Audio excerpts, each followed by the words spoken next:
meya wari meya wa Musanze ubu ngubu kano kanya tuvugana nawe yafunguye YouTube channel ari gukora ibiganiro.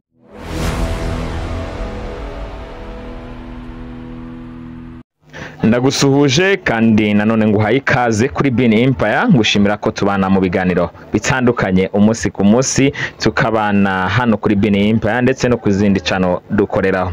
Yewe nitwa Mr Bin, nkaba umwana w'umushi ubikunda kandi uzemera, nyita Prince w'inaha, nyita gitari cy'amahanga, kandi tubana mu biganiro bitandukanye hano kuri Bin Empire ku Musozo TV, tubanaho mu makuru ndetse n'ahandi hatandukanye mu biganiro bitandukanye. Uyu munsi inje kukubwira ibyiza by'izi social media dukora, bamwe na bamwe babyita uburara, abandi babyita ko nta gaciro bifite. Urugero rwa hafa ngiye kuguhereza n'urugero rwa vice mayor, nako ni mayor wari meya wa Musanze ubu ngubu kano kanya tuvugana nawe yafunguye YouTube channel ari gukora ibiganiro.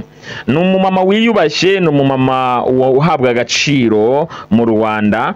Mbere yuko yirukanwa yari umunyamakuru, ariko noneho yagarutse aza kuri YouTube kandi ari gukoraho ibiganiro byiza nkuko mubibona aho ngaho na hano, rwose yicaye neza, ameze neza.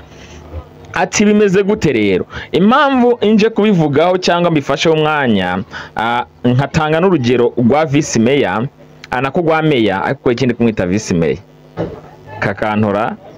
Okay, hanyuma